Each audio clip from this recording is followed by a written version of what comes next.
asfixia es la falta de oxígeno y la retención de CO2. Nos interesan las asfixias mecánicas. Recuerden que hay asfixias de otro tipo, químicas, patológicas, pero lo que nos importa son las asfixias mecánicas. Recordemos que no solo es importante que las vías estén permeables, que los edificios estén permeables, sino que haya una adecuada mecánica respiratoria y que haya oxígeno en el ambiente. Entonces, el diagnóstico de asfixia es un diagnóstico sindrómico. No existen signos específicos de asfixia, no existen signos patognomónicos, sino que hacemos unidad clínica con un conjunto de signos que son generales. Quiere decir que son inespecíficos, quiere decir que pueden corresponder a otras entidades. ¿Sí? El más inespecífico es la cianosis. ¿Por qué? Porque cianosis tienen todos los cadáveres, entonces no ayudaría mucho. Sin embargo, la cianosis en la asfixia es un poco particular, intensa, a diferencia del resto del cadáver, ¿no? Entonces, una cianosis intensa, donde labios, lechos fluviales, en sí, casi toda la piel tiene un color cianótico.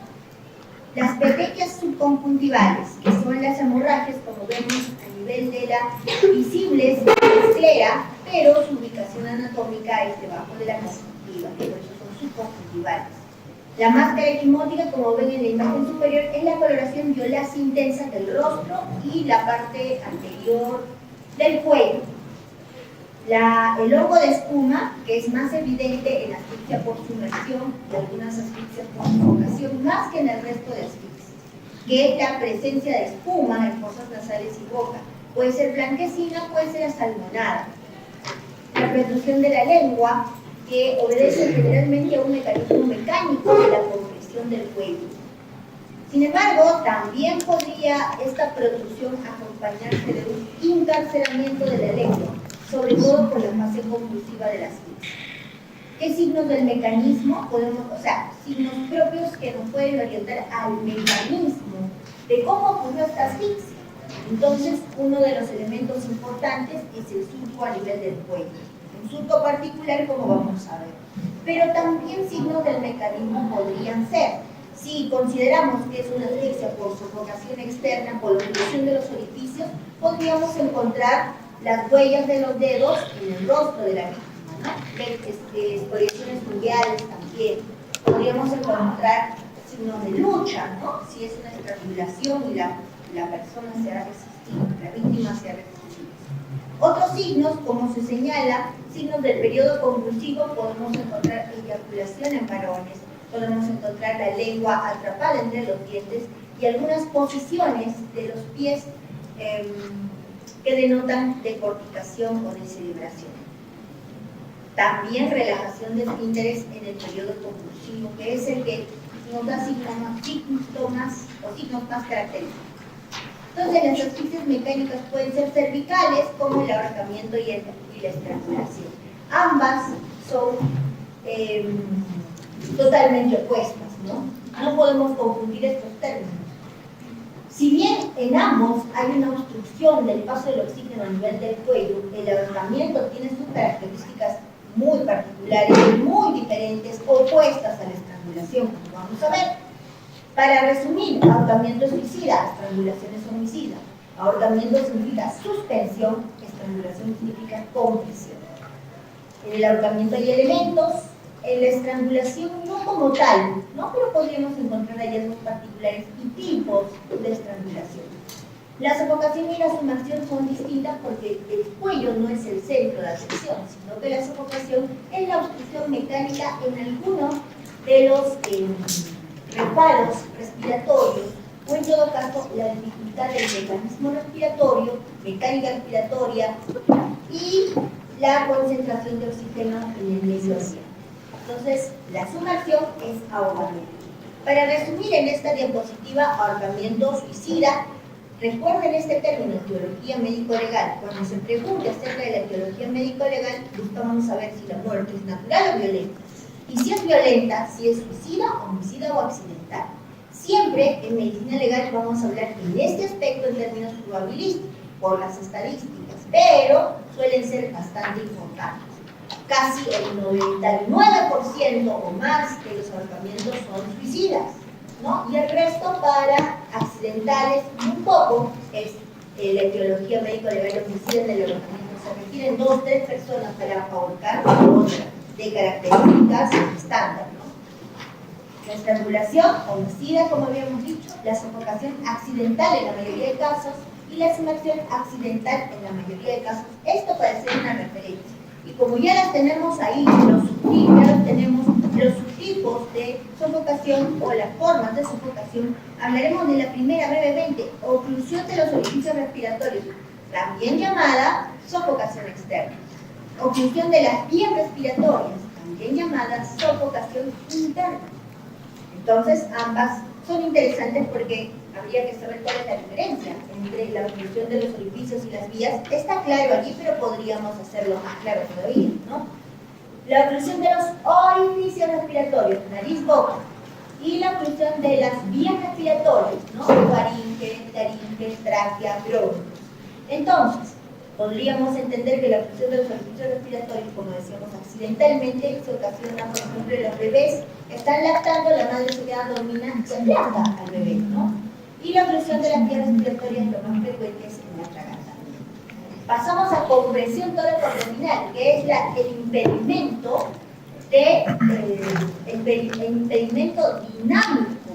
dinámico de la mecánica respiratoria. Un bloque de concreto que presione el tórax abdomen de la víctima en un desastre natural. Podría ser el mecanismo de la compresión tóraco-abdominal en el caso de la asfixia. Pero podríamos también tener más que compresión, una obstrucción de la mecánica respiratoria estática. Entonces, ¿cuál sería la diferencia, no? En la compresión tóraco-abdominal dinámica, el objeto ejerce presión sobre el tórax, o sea, hay una presión externa, como un bloque de concreto, como escombros, ¿no?, que caen sobre la víctima. La gravedad incluso puede hacer presión. Sin embargo, la compresión tóraco-abdominal tiene una modalidad estática y se denomina asfixia posicional. Imagínense, hubo un caso muy sonado hace años, bastante tiempo, de una niña, de personajes bastante conocidos en México, que desaparece, una niña de 6 años, desaparece de su casa, desaparece, los padres la buscan, hay una alerta, se busca por toda la ciudad. Días, no fue uno, fueron varios días, 3 días, 4 días, hasta que luego la encuentran en su cuarto.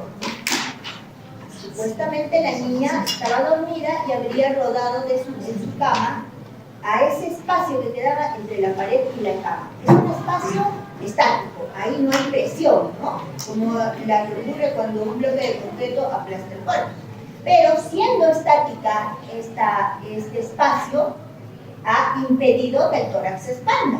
Por lo tanto, ahí está configurándose una asfixia posicional, ¿no? La crucifixión, la posición en la que estuvo Jesús en la cruz, que todos hemos visto y la recordamos, ¿no? Incluso tenemos la imagen del Papa llevando un crucifijo y ahí vemos la imagen de Jesús en la cruz. Esa posición, que era una posición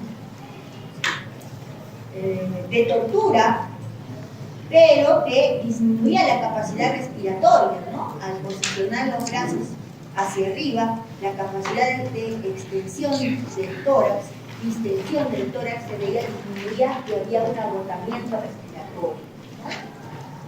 Tenemos la asfixia por confinamiento, donde lo que ocurre es una disminución del aire, del oxígeno en el aire respirado, ¿no? Confinamiento como cuando uno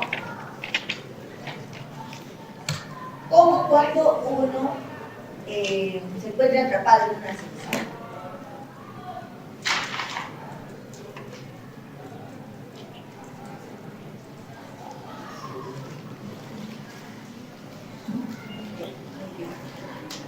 Y finalmente sepultamiento, y el sepultamiento es una combinación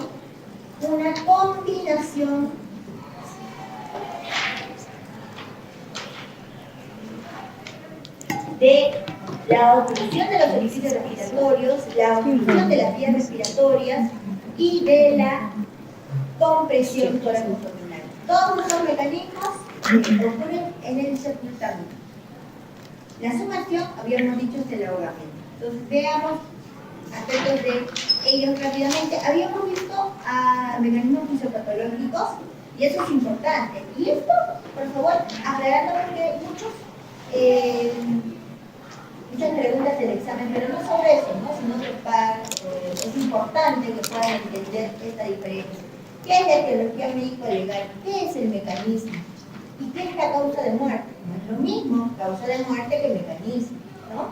Entonces, a veces hay una delgada línea entre uno y otro término, pero es mejor los ejemplos claros, evidentes, para poder distinguir. Entonces, en un ahorcamiento, ¿cuál sería el ahorcamiento? Si se constituye una asfixia, porque no en todos los casos va a haber asfixia y va a haber ahorcamiento, o sea, ¿hay ahorcamientos sin asfixia? Sí, un pequeño porcentaje de los ahorcamientos no termina en asfixia, ¿no? Sino en otro mecanismo. Por eso es importante conocer los mecanismos fisiopatológicos que se dan en las diferentes modalidades de asfixia, pero que con algunas variaciones, en algunas de ellas predomina otro elemento. Entonces, nos damos cuenta que la anoxia y la isquemia encefálica son las más frecuentes. Y habíamos dicho que eso hace que se constituyan los ahogados azules, los ahorcados azules, ¿no? Porque hacen todo el proceso de asfixia que dura, ¿cuántos minutos? 7. En promedio, puede ser más, puede ser menos, pero es bastante tiempo. Y en ese lapso se producen los cambios fisiopatológicos que se hacen visibles, petequias, ¿no? Hongo de espuma, congestión, masa erecmótica, etcétera, etcétera, etcétera. Que hablando externamente, porque internamente también hay cambios. Cuando hacemos necropsia buscamos, por ejemplo, las manchas de Tardieu, las manchas de Cartó, que son petequias o hemorragias un poco más en placa a nivel de las cirrosis pulmonar, pericardio, pleural, pericardio, a veces en otras cirrosas, y a veces también petequias en la piel. Buscamos, por ejemplo, de acuerdo al mecanismo, signos en algunas estructuras, como las arterias carótidas en el caso del ahorcamiento.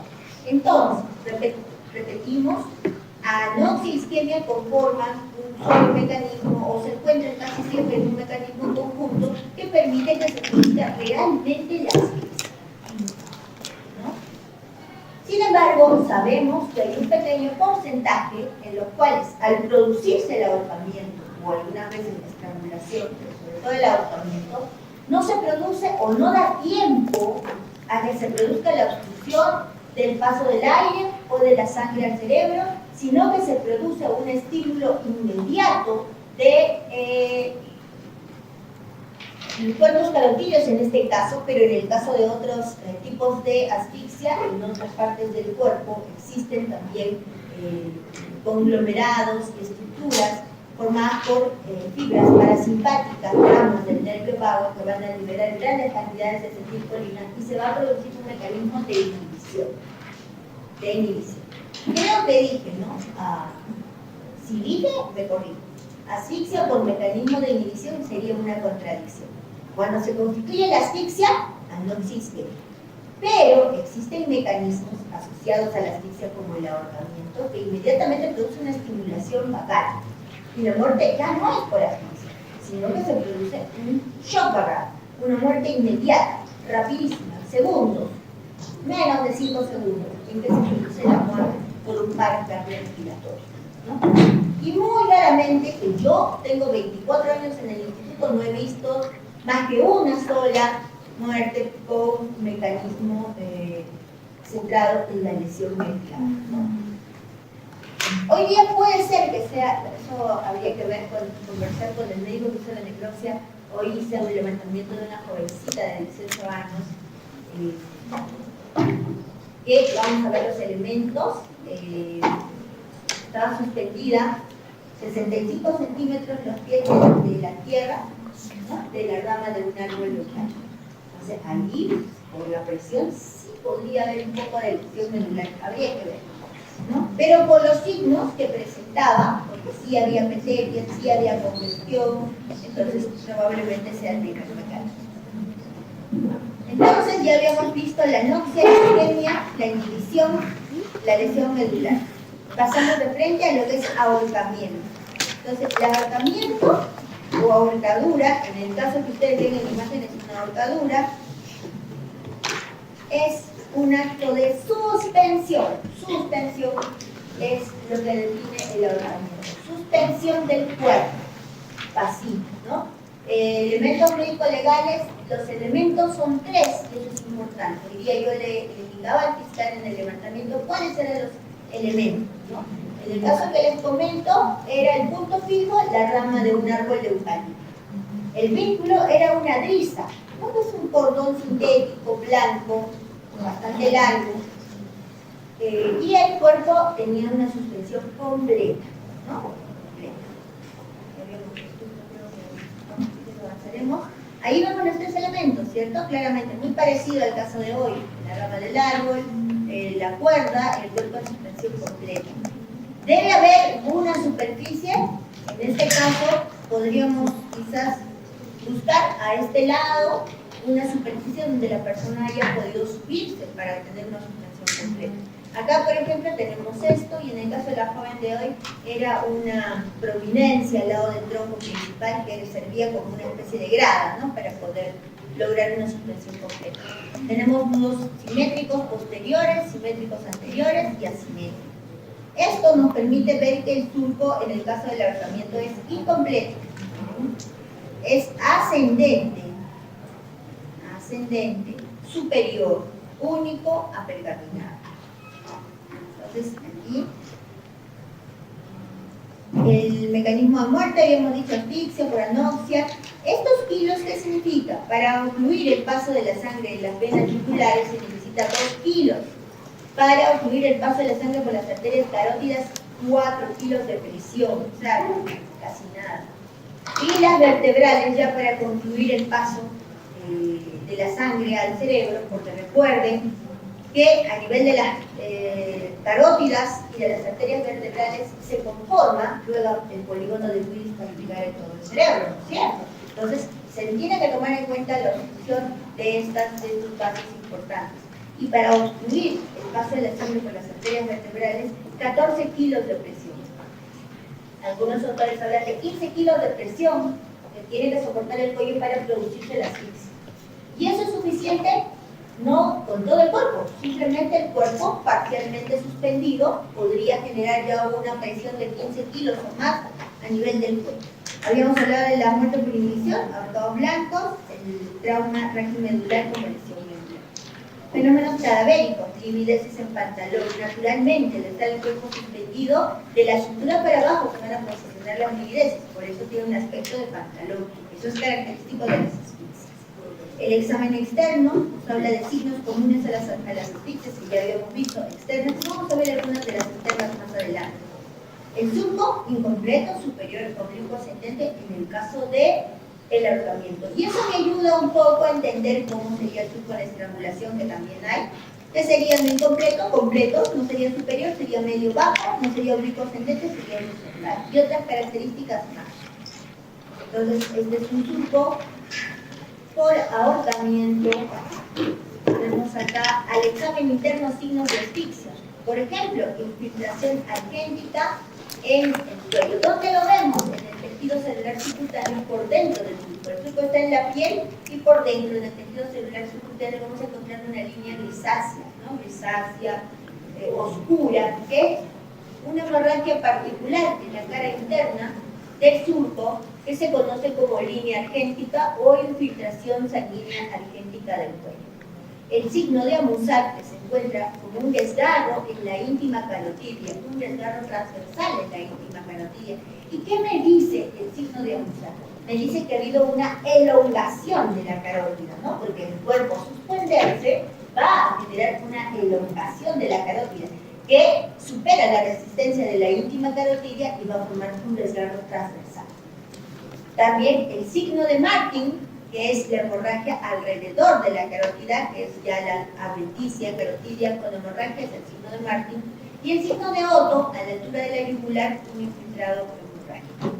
Puede haber fractura, equimosis de ioides, que no es tan frecuente en el ahorcamiento como en la estrangulación. Luxaciones, yoideas, raquidias, lesiones de carótidas, como ya habíamos dicho, signo de Amusat.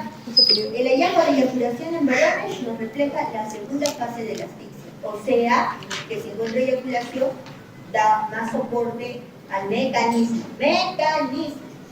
Porque causa sería asfixia por ahorcamiento si hay cuadro asfíctico, ¿no? Si no hubiera cuadro asfíctico y el mecanismo fuera inhibición, mal haría en decir asfixia por ahorcamiento. Diría causa básica, ahorcamiento, mecanismo, inhibición. Si encuentro todo el cuadro asfíctico, ahí sí, causa básica, asfixia por ahorcamiento. Y el mecanismo, anomia sistémica, ¿no? Para tener un poco de congruencia. Entonces, los tipos de ahorcados dependiendo de la fisiopatología. Ahorcados blancos, ahorcados azules. Ya sabemos por qué. Ahí vemos la línea argéntica, ¿no? Por dentro del fruto. Vemos el signo de Martin. El signo de Martin, que es una línea congestiva, en este caso puede ser más hemorrágica al nivel del surco en la carótida, pero por la parte externa. Y abriendo la carótida encontramos este desgarro transversal, que es el signo de Amusar, ¿no? Entonces, determinar, problema médico-legal, determinar si el sujeto estaba vivo o si fue suspendido ya muerto. Entonces, ¿cómo? Obviamente, habría que ver el mecanismo. Si hay otro mecanismo, va a ser evidente. Quizás la muerte fue por un trauma contuso, voy a ver trauma contuso y voy a ver que no hay línea argéntica, no hay signo de asfixia.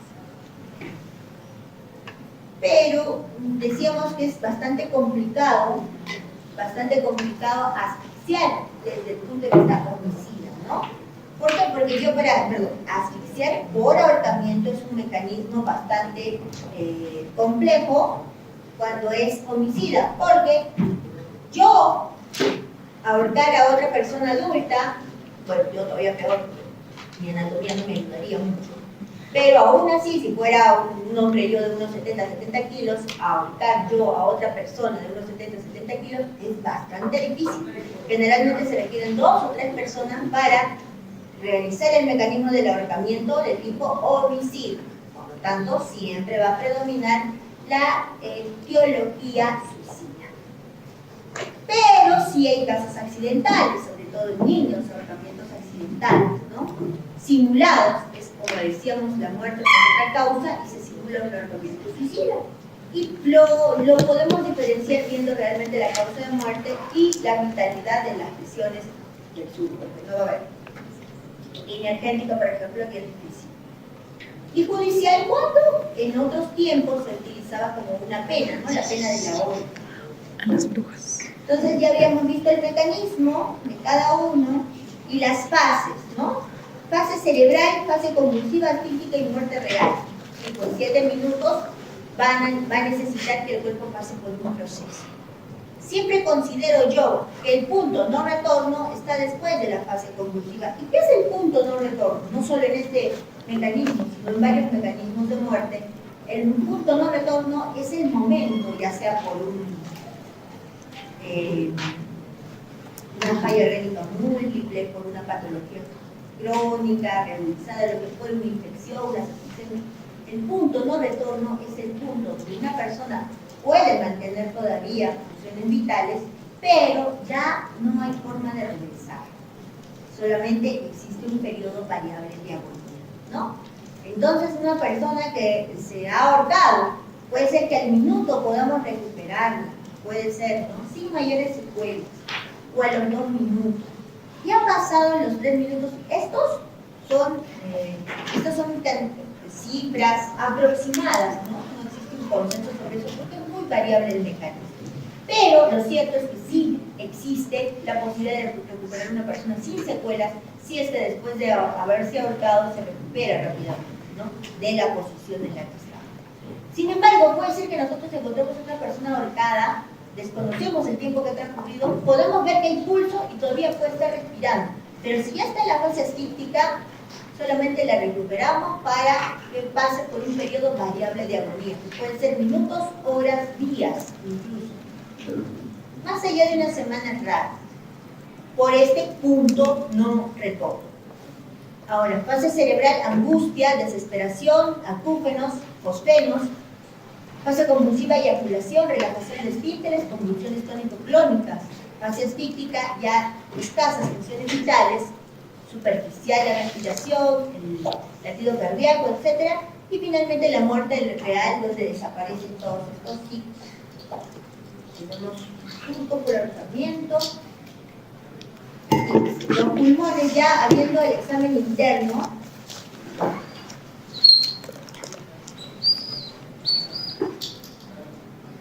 viendo el examen interno, los pulmones se congestionan, y no solo los pulmones, todos los órganos están congestivos en una asfixia. La asfixia y la intoxicación, como vamos a ver, tienen signología parecida, ¿no? Congestión multivisceral, edema cerebral, edema pulmonar. En el caso de la insuficiencia respiratoria aguda se traduce en manchas de Tardieu. Las manchas de Tardieu son petequias cerosas pulmonares, pericáricas, pleuras.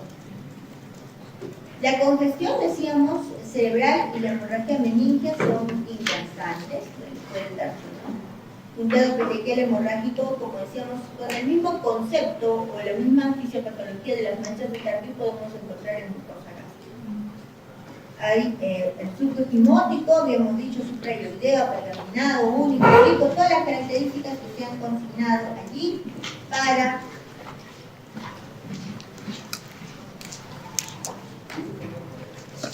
el ahorcamiento, ¿no? Pasamos a la estrangulación.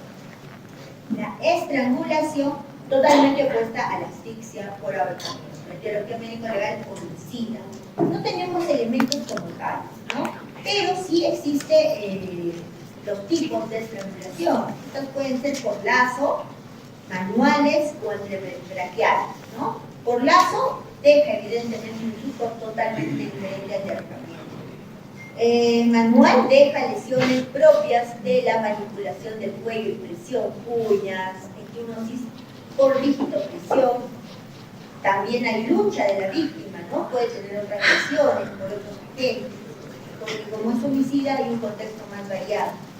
Antebraquial, hay menos lesiones externas, porque al usar el antebrazo como objeto constrictor y este presiona por ser un elemento convexo, blando, no va a dejar lesiones externas, pero sí va a producir más lesiones internas, como fractura de ligoides, como fractura de cartílago tiroides. Incluso si es muy potente la presión, entonces fractura de ligoides.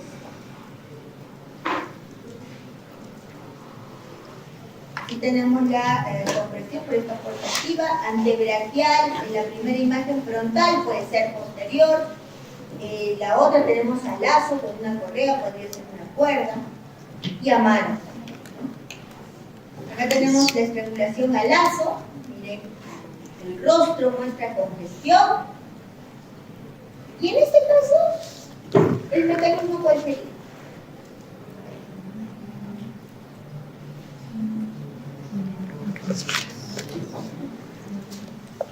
¿Por qué no? Porque presenta Con la congestión facial, ¿no? Recuerden que el estrangulado blanco, si es que se estimula, es menos probable que ocurra la inhibición de la estrangulación, sí, porque como la compresión es más baja, en cambio cuando es alta, sí coincide anatómicamente con los cuerpos cardíacos. A mano, miren la mano como deja marcas, también puede haber fractura.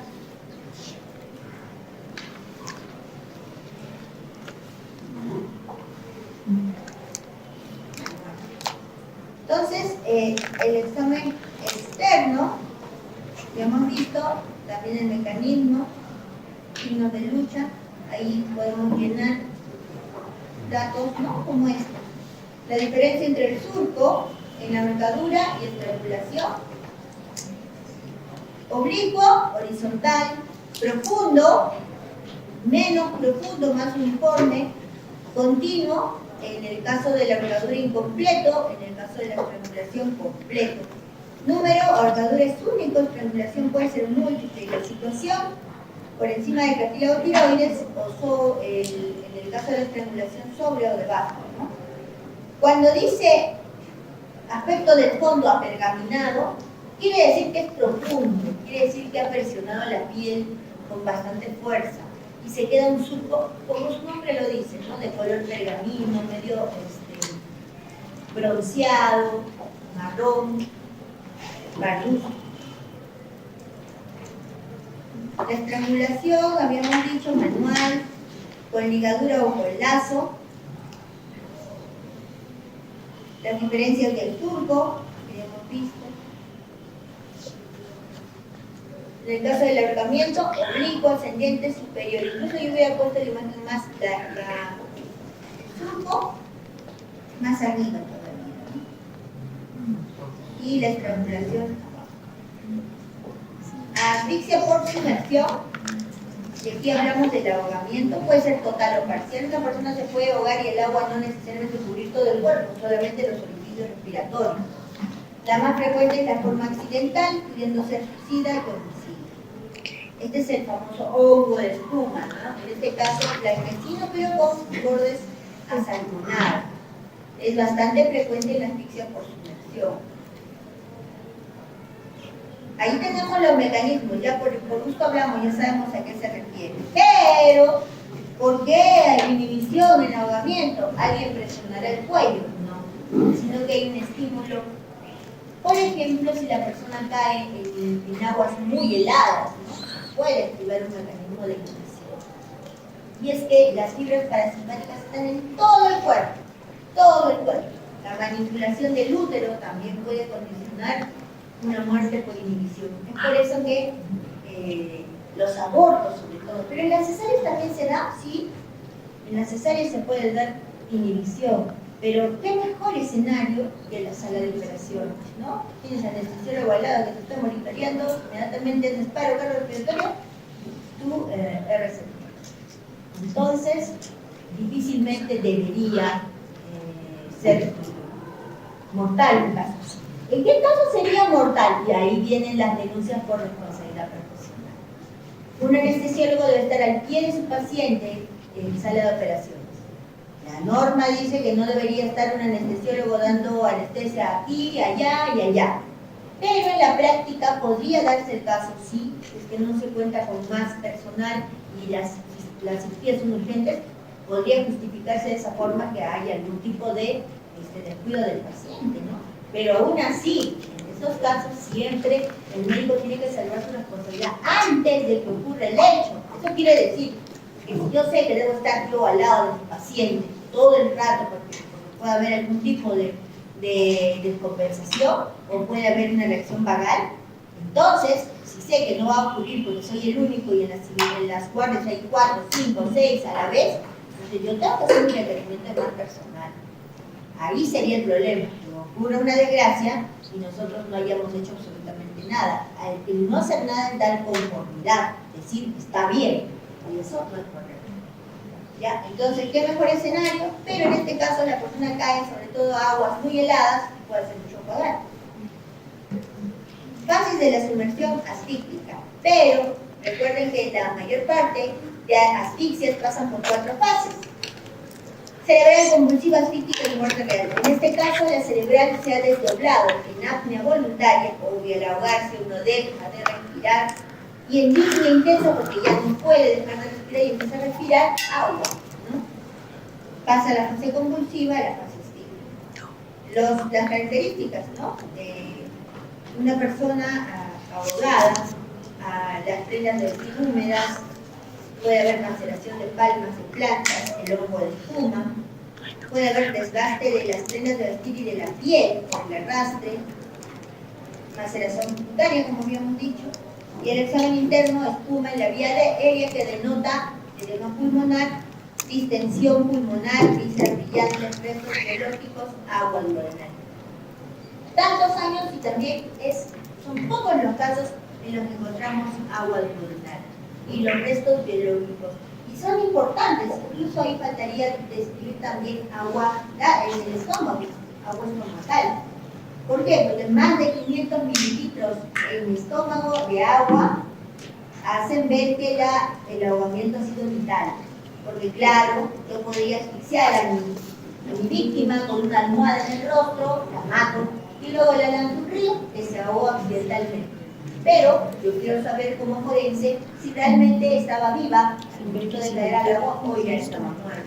Tendría que evaluar si existen 500 mililitros de agua en el estómago y si existe presencia de cantidad variable de agua duodenal.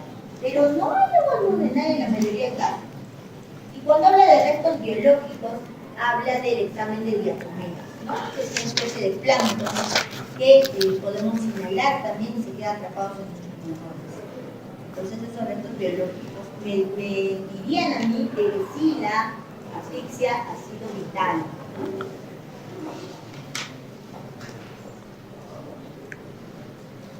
Fenómenos cadavéricos, maceración cutánea, palmas, plantas. Los estadios de la maceración cutánea,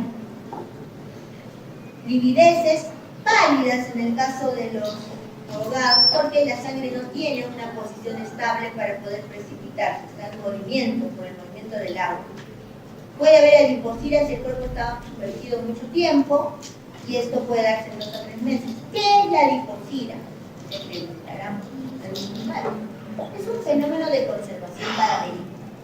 En el cadáver pueden darse fenómenos de momificación por clima seco, cálido, frío, pero seco, el cuerpo se momifica, se deshidrata, y por adiposira también llamada saponificación, que requiere un medio húmedo para poder echar a andar este proceso de conservación cadavérica. Finalmente tenemos incrustaciones calcáreas que podrían darse si estuvieran mucho tiempo en el agua.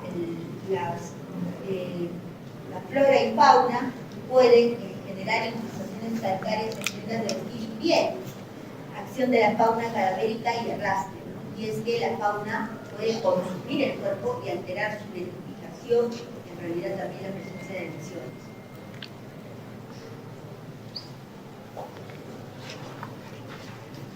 Maceración de plantas, un cuerpo que en el agua se conserva, pero al retirarlo del agua el proceso de putrefacción avanza tórpidamente. Miren, por ejemplo, esta es una persona de raza blanca, pero ¿de qué color es el rostro? Negro, y es el signo del cara del negro o el signo del lecho marzo, que corresponde a la fase episematosa de la asfixia. Perdón, fase episematosa de la putrefacción. Más allá de los 3, 4, 5 días, el rostro adquiere corte. Signos que podríamos encontrar en la asfixia por sumersión. Podemos encontrar en las otras asfixias, pero predominantes de la asfixia por sumersión. Y ahí tenemos el signo de Niles, que es la hemorragia de las celdas etmoidales. Ahorita vamos a ver la imagen, el signo de Niles, hemorragia de las celdas etmoidales. Buscaremos el caso de sumergidos, ahogados, cuerpos ahogados, el signo de Niles. El signo de Vargas Alvarado, que es la hemorragia, el signo de Niles, que es la hemorragia temporal de los peñascos temporales. Y el signo de Vargas Alvarado es el signo de la hemorragia en las celdas etmoidales. El contenido bronquial, que es espumoso generalmente, y la dilatación del ventrículo derecho, que es un poco difícil de poder verificar, pero que también le ayudarían a darle sustento al diagnóstico de asfixia. Finalmente decíamos contenido de agua, más de 500 mililitros sería positivo para vitalidad en la sumersión, y agua en duodeno no se especifica en qué cantidad, pero también son los signos menos frecuentes. Ahí tenemos el signo de Niles, que es la hemorragia en los peñascos temporales. Y acá vemos hemorragia acá, signo de Niles. Eso es porque obviamente el agua ingresa por los conductos auriculares, y eso puede hacer un aumento de presión, ruptura de vasos sanguíneos. Igual en las fosas nasales, ¿no? También el agua ingresa y puede generar hemorragias. Niles, perdón, Vargas Alvarado, Niles. La espuma.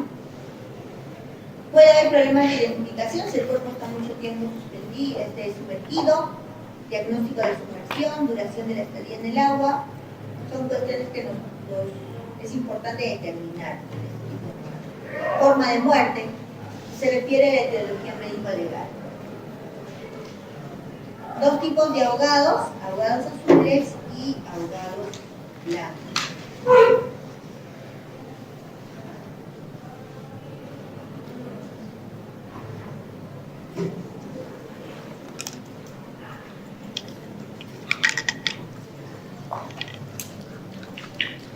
Muy bien. Fases de la sumersión ya la hemos visto, y ahí vemos una imagen de la vida extendida, como el cuerpo entra en una apnea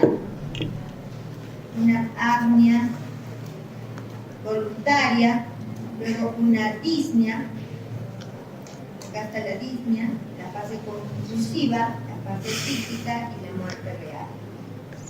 Ahí vemos un cuerpo sumergido, la palma macerada. Importante algunos aspectos de identificación, si la sumersión fue vital o no, la etiología de la sumersión, decimos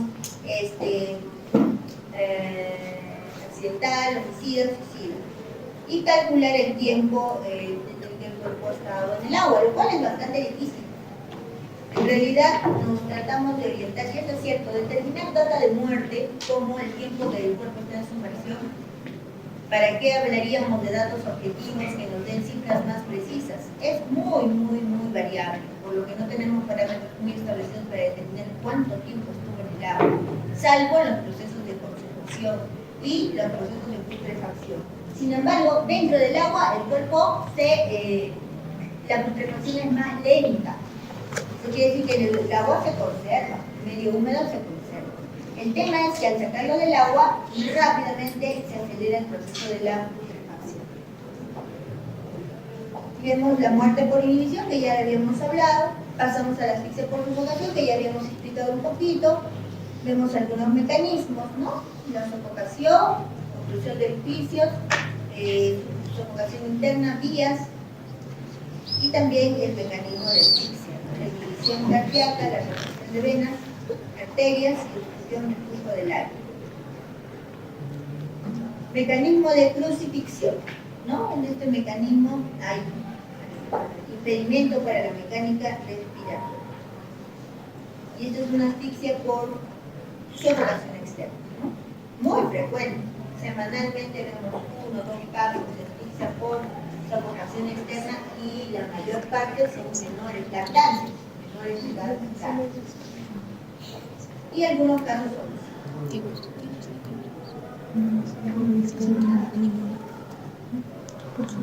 compresión, confinamiento,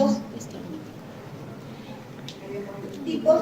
Las diatomeas son estas de acá abajito, son plancton que podríamos encontrar en pulmones y nos ayudan a determinar la vitalidad. El aumento del volumen de los pulmones también. Las manchas de Paltov, que son estas de acá. Y las de Tardieu son puntiformes, son pequeñas, estas más grandecitas de Paltov. Espuma en la vía respiratoria que se deja. Bien, hasta ahí. Preguntas sobre asfixias. Vamos a pasar a dos temas muy bonitos. Psicología. Sí. ¿Por qué las diatomeas se terminan? Porque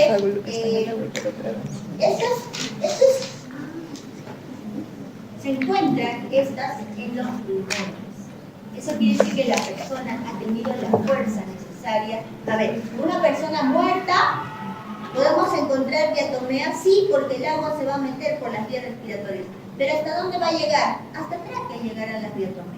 Sin embargo, yo en la fase de la disnea respiro, ingreso el agua del medio y lo ingreso hasta mis pulmones. Entonces voy a encontrar en los bronquios terminales diatomeas, ¿no? Hasta en el tejido parenquimal. Entonces eso me indica que ha habido fuerza inspiratoria que ha ingresado a las diatomeas. Lo mismo pasa con el orín en vía respiratoria. ¿Recuerden? Ahí ingresa porque hay esta fuerza de inspiración. Caso extenso, inmenso, pero vamos a tratar de resumir, porque no tiene que ver necesariamente con nuestras clases, sino que en general 2 horas para el curso de medicina de la semana es bastante. Entonces vamos a ver.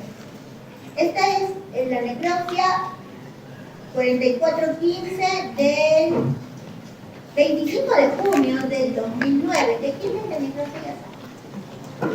¿De quién? Fuerte. Ni idea, doctora.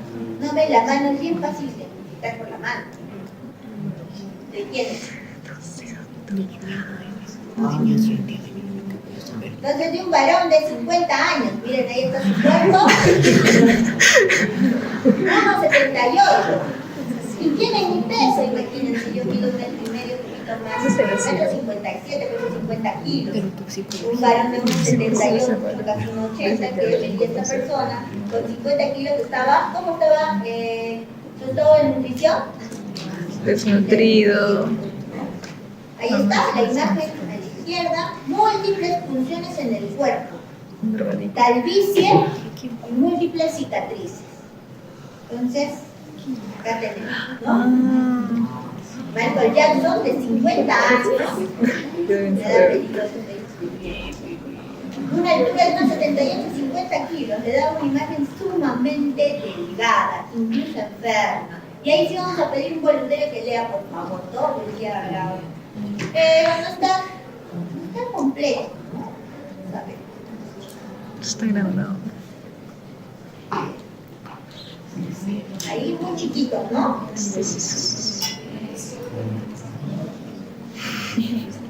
Ahí sí pueden leer. Creo que quizás Sí. Se ha cortado. la pantalla. Sí, pero está todo. A ver, voluntarios, hombres. Ah, que tiene que ser hombre. Bueno, allá. Yo digo que se lo dijo hombres.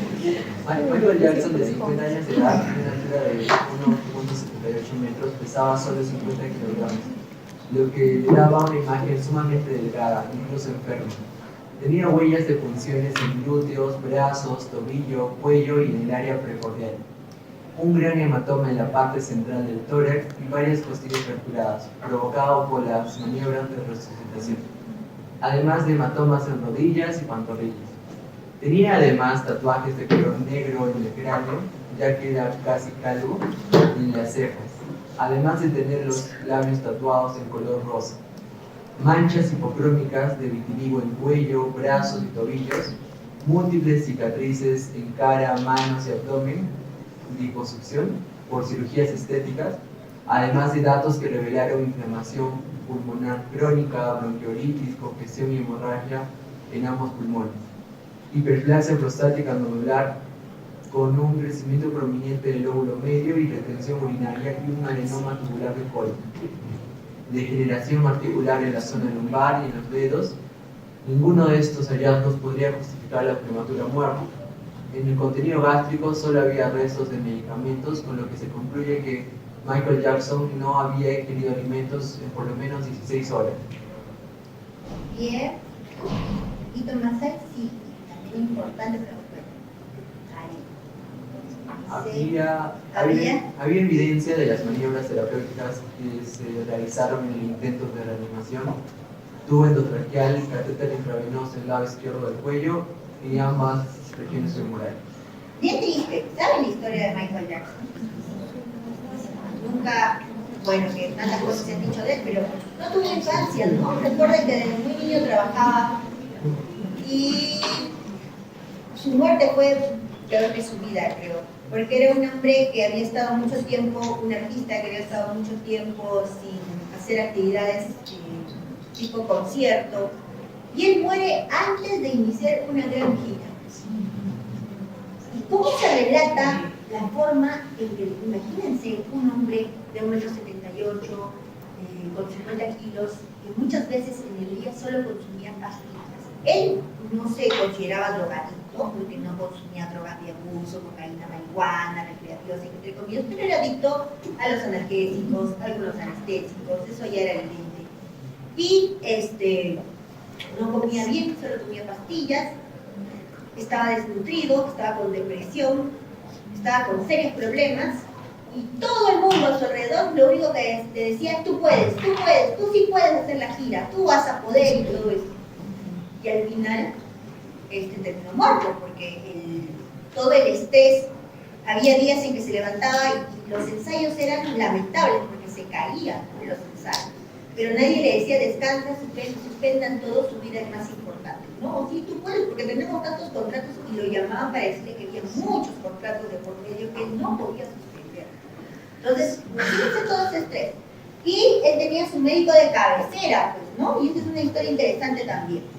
Entonces, al examen externo en la necropsia, desnutrición aguda, vitíligo, que sí tenía, razón por la cual al final la piel era más clara, calvicie, porque en uno de sus grabaciones de un comercial se incendia, de Pepsi, ¿no? Se incendia parte del cuero cabelludo, se queman hasta los folículos y tenía calvicie. En el momento de la necropsia había pegamento con restos de cabello, ¿no? Que él solía usar para cubrir esa zona de calvicie.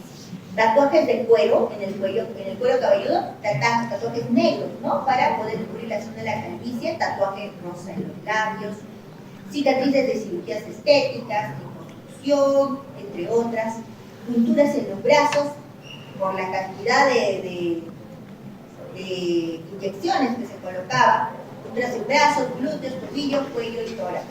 Al examen interno, ¿qué es lo que resalta? Congestión visceral, hemorragia pulmonar, bronquiolitis, hipertrofia benigna de próstata. El contenido gástrico eran pastillas, ¿no? Por eso el forense señalaba que por lo menos 16 horas antes no había consumido alimentos y muy probablemente antes de eso tampoco, ¿no? Por el estado en el que estaba. Agua y pastillas era lo que solía consumir, el intestino delgado y el colon vacío. Al examen, y ahí viene el punto, ¿no? En suero, propofol. ¿Qué es el propofol? Lorazepam, midazolam, lidocaína, diazepam y nordiazepam, ¿no? En suero. En orina, propofol, midazolam, lidocaína, epinefrina. En humor vítreo, propofol. Entonces, ¿cuál es la causa de muerte? Intoxicación aguda por propofol, ¿no? Y esto es lo que se encontró, miren, el propofol, que no era la primera vez que se lo administraba, y no se lo administraban en dosis adecuadas, ¿no? Flumazenil, por si acaso, lorazepam, midazolam. Esto es de la escena, esto se encontró en la habitación de Michael Jackson. Y esto nos hace recuerdo,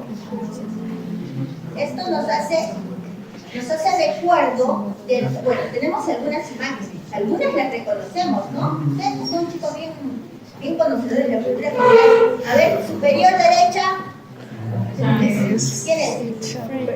Chandler. Inferior izquierda, inferior derecha, está fácil. Marilyn Monroe. ¿No? Entonces, el primero es Matthew Perry. Él fallece por una intoxicación. ¿No? Intoxicación por ketamina. En la parte inferior izquierda es una actriz, James Lee Curtis, que ganó un Oscar, su padre actor también, y se les ve bien, pero ella relata en una entrevista que está en un documental una situación muy lamentable, ¿no? Ella señala que ella y sus hermanos se drogaban desde muy jovencitos, desde los 13, 14 años, pero ¿con quién lo hacía? Con su papá. Su papá llegaba y les proveía de drogas a sus hijos, a él y a otros desconocidos o conocidos que estuvieron por ahí. La situación era terrible y ella dice, ¿no? Si el fentanilo estuviera existido en mi tiempo, yo ya estaría muerta por el nivel de consumo. Y al lado derecho vemos un rostro muy bonito, quizás uno de los más bonitos de la historia del espectáculo, y a la izquierda una fotografía del día de su muerte, antes de la necropsia, había congestión facial y ella muere por intoxicación por barbitúricos.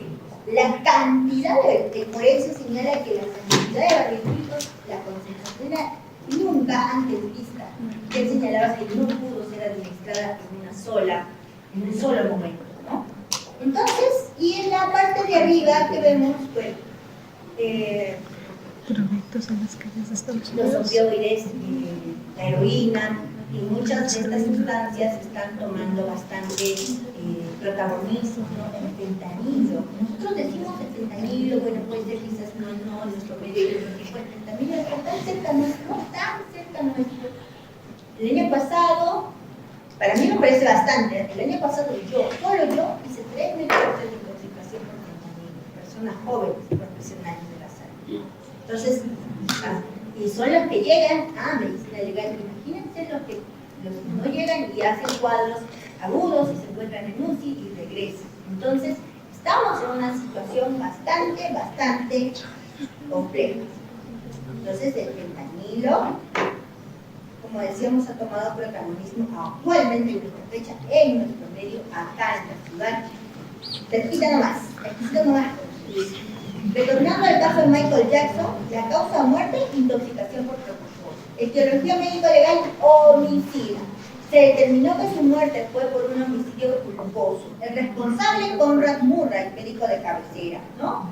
Un médico de cabecera que, una triste historia, pero era un hombre un filántropo que se había venido desde abajo, cardiólogo, y que tenía muchas actividades sociales. Sin embargo, bueno, en este caso fue encontrado culpable, se le sentenció a 4 años de pena no suspendida. Y su defensa señaló que fue el mismo Michael Jackson el que se administró el protocolo. Esa fue su hipótesis. Porque recordemos que en un hecho judicializado, el fiscal que denuncia y el abogado defensor que defiende al imputado, recordemos, deben tener claras hipótesis del caso. ¿Qué quiere decir? Eso es muy importante. Bueno, esperemos que ninguno de nosotros esté inmerso en un proceso así. Pero ¿qué quiere decir? Que la defensa, el que acusa y el que se defiende deben tener bien claro cómo han sido los hechos. Yo no puedo decir, yo me defiendo señalando que esta circunstancia pudo haber sido por esto. No, tiene que tener una hipótesis clara del caso. La hipótesis de la defensa era que, si bien la causa de muerte de intoxicación por propofol, quien se administró el propofol fue el mismo Michael Jackson. Sin embargo, la fiscalía llamó a juicio al forense que hizo la necropsia y le preguntó de manera técnica si es posible que una persona en el estado en el que se encontró Michael Jackson se pudo haber administrado a sí mismo esta sustancia. Y la respuesta fue contundente, definitivamente no. Ni siquiera pudo haberse llevado un vaso de agua a la boca, probablemente por estrés, ¿no? Entonces, encontrado culpable. Este caso tiene mucho que ver con responsabilidad profesional que ya hemos visto, con necropsia médico-legal que vamos a ver, y con toxicología forense sobre drogas de abuso que estamos viendo ahora. Entonces, bueno, interesante acerca de la toxicología forense. Pasamos a recordar aspectos que ustedes conocen y dominan muy bien, que son las fases de la farmacocinética, que es la dinámica del tóxico al ingresar al organismo, desde que ingresa hasta que sale, ¿no? Entonces tenemos la absorción, muchas veces dependiendo de las vías de administración, enteral, parenteral, la distribución, que nos hace alusión a los órganos dianos. Recuerden que los tóxicos, como los fármacos, tienen órganos dianos. Eso quiere decir que por las vías de administración llegan a la sangre. En la sangre se distribución a muchos órganos de la economía del cuerpo, pero tienen sus efectos en los órganos dianos, que es el órgano donde van a ejercer sus principales acciones, ¿no? Cumplida su función, ya sea recuperativa o tóxica, el organismo va a metabolizar estas sustancias en el hígado, generalmente formando metabolitos menos, en la mayoría de casos menos activos, en algunos casos los metabolitos son más activos que la sustancia principal. Y luego finalmente estos metabolitos también tienen mayor capacidad de poderse excretar, ¿no? Vamos a hablar de algunos tóxicos de importancia forense, el alcohol, por ejemplo, drogas de abuso y otros tóxicos de importancia, por ejemplo, los tóxicos de importancia forense se clasifican en estimulantes del sistema nervioso central, lo ven ahí, depresores del sistema nervioso central. Aquí no se ha colocado porque lo vamos a tratar de manera especial con alcohol, que es el principal depresor del sistema nervioso central. Y bueno, también hay citodislépticas derivadas del cannabis. Intoxicación por plaguicidas. Los órganos corporados producen intoxicaciones generalmente accidentales. En nuestro medio, los carbamatos, no siempre es así, la literatura no habla de tal frecuencia de los carbamatos en nuestro medio, carbamatos 8-2 respecto a los casos de intoxicación con órganos corporales, ¿no? Tienen mucha similitud, no son lo mismo, pero es muy frecuente en nuestro medio, ¿no? Y aquí este sobrecito que lo vemos con mucha frecuencia, no hay ni siquiera control para poder, cualquiera con 5 soles se compra 2 sobrecitos en el mercado San Marino y se va para el otro lado. Bien, vamos a hablar un poquito del alcohol. Esta tabla de alcoholemia revísenla, muy interesante, nos habla del periodo de la fase del cordero, ¿no? De 0,1 a 0,5 no pasa nada. De 0,5 a 1,5 la fase del... Acá hay una pequeña confusión de los animalitos, pero bueno, veamos la fase. Primera fase no pasa nada, segundo periodo, euforia, verborragia, y aquí aumentan los accidentes de tránsito. Tercer periodo, excitación, agresividad. Entonces la violencia aumenta en el tercer periodo. Cuarto y quinto periodo son situaciones bien críticas, bien difícil, y eso es importante, que una persona en cuarto periodo pueda cometer un delito, ¿no? Y es muy fácil que una persona en cuarto periodo sea víctima de delitos como violación, violencia y odio, ¿no? Por la situación en la que está. En cuarto periodo hay relajación del físico, ¿no? Entonces la fase chiquita. Y quinto periodo ya hay riesgo de muerte, más de 0%. La concentración, esto es importante, interesante. Las bebidas alcohólicas son bebidas que se miden en mililitros y tienen concentración alcohólica que se mide en gramos por 100 mililitros, ¿no? Entonces, si decimos que el whisky tiene 40-50% de alcohol, quiere decir que en 100 mililitros de whisky hay 40 gramos de alcohol.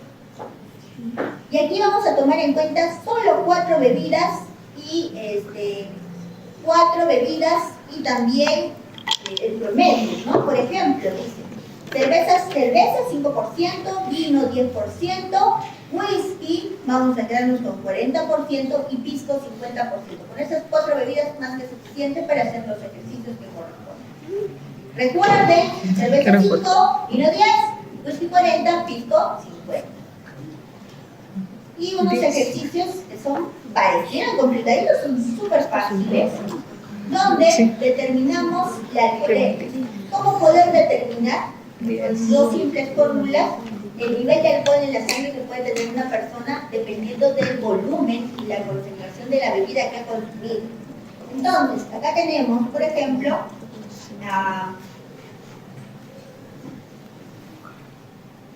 tenemos alcohol. Volumen de alcohol, la fórmula de Whitmark nos dice que hay dos fórmulas. Primero acá vemos el alcohol ingerido o absorbido, ¿no? Volumen por concentración por una constante entre 100. Esa constante siempre es 0,8. Luego, con ese resultado, que lo voy a poner acá, calculo la alcoholemia. La alcoholemia es igual al alcohol absorbido, que está acá, sobre el peso por una constante R también. Entonces, pero aquí vamos a trabajar así a la velocidad del rayo con vasitos de 100 mililitros. Es lo que nos hace más fácil el ejercicio. Entonces, ¿qué pasará con Juan, que pesa 100 kilos y consume 5 vasos de cerveza? ¿Cuánto es el volumen? 500. ¿La concentración? 5. 0,8, 100. Entonces 500, 2 ceros de acá y 2 ceros de acá se van, me quedo con 5 por 5, 25. 25 por 0,8, 20. Entonces, 20 gramos de alcohol absorbido. Lo bajamos acá, 20 sobre peso, 100, varoncito, 0,7, 100 por 0,7, 70. Entonces sería 20 entre 70. ¿Cuánto es 20 entre 70? 0,3 por ahí, más o menos, ¿no? 0,28. 0,28. 29. 29, 0,3, lo podemos redondear. Entonces, ¿cuál es la alcoholemia de un varón de 100 kilos con 5 vasos de 100 mililitros de cerveza? 0,3 gramos de alcohol por litro de sangre. Bien, y podemos jugar con las bebidas que quieran, los pesos que quieran, género también. ¿Qué nos interesa saber? Volumen, concentración y peso. Sexo también. Luego, el cálculo de la alcoholemia retrospectiva. ¿Cómo así la alcoholemia retrospectiva? Y es que en la alcoholemia retrospectiva lo que buscamos es recuperar un valor perdido. Eso quiere decir, y esta se usa con mucha frecuencia, y ingresa la solicitud fiscal hoy y en 3 meses recién contesta el químico cuando el resultado sale en 10 segundos, ¿no? Dice que la alcoholemia retrospectiva es igual a la alcoholemia que me da el laboratorio más un producto. Ese producto es beta por T. Beta es una constante, 0.0025 por el tiempo en minutos. Entonces, ese casito de abajo me hace referencia a que encuentran a una persona con 0,8 gramos de alcohol. Pero han pasado 6 horas después del hecho, de la proteína, por ejemplo. Entonces, multiplico 0.0025 por 360, que son 6 horas en minutos. Me da 0,90. Ese 0,90 le sumo al valor que me dio el laboratorio y mi resultado es 1.7 gramos de alcohol por litro de sangre. ¿Qué significa eso? Esta persona que le encontramos 0,8 ahora a las 6 de la tarde, por ejemplo, el atropello fue a las 12 del día, en realidad a las 12 del día tenía 1.7 gramos de alcohol. Una fórmula sencilla, pero así demora en el caso de la alcoholización, ¿no? Bueno, delitos asociados a tóxicos, casi todos asociados a violencia. Importante la muestra que sea adecuada, en el pase adecuado, con cadena exclutoria, y el examen en la necropsia o en la persona viva también, ¿no?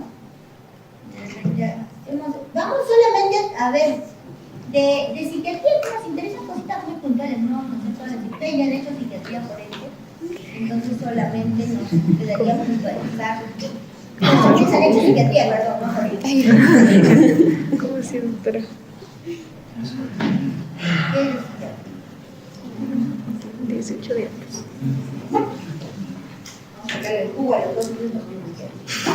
Entonces, ¿qué es la criminología? Cosita puntual. La criminología es el estudio de la mente criminal y también de la víctima. ¿Por qué el delincuente cometió ese delito? Porque violó, porque mató. ¿Qué factores hay? Es súper interesante. Si bien es muy amplio, solamente entender el concepto nos ayuda. Hay muchos estudios sobre criminología que tienen que ver con situaciones orgánicas, por ejemplo, el nivel de cortisol en los niños pequeños, ¿no? Hay un estudio que examina el nivel de cortisol en los niños de los albergues, porque hay pocas personas que los puedan cuidar, ¿no? Sus niveles son altos. Y esto puede condicionar alteraciones en la corteza cerebral y generar violencia.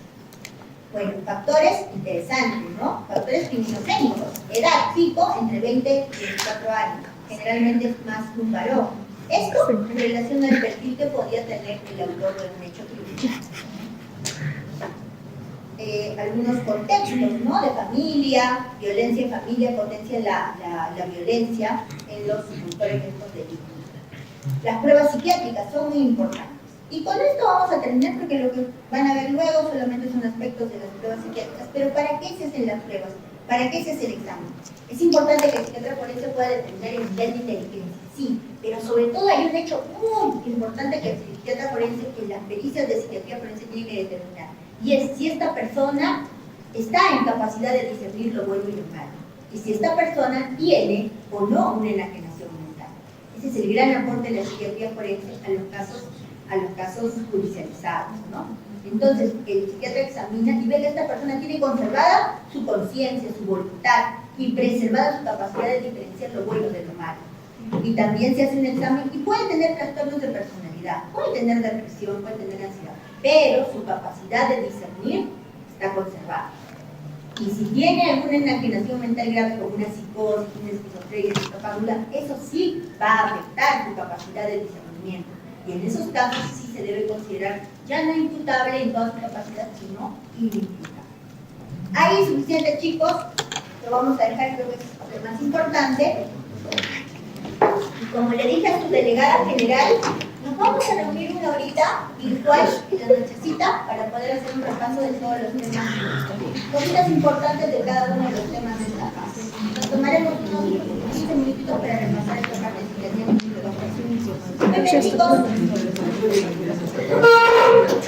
Pero solamente los aspectos que hemos tocado. Yo les voy a explicar bien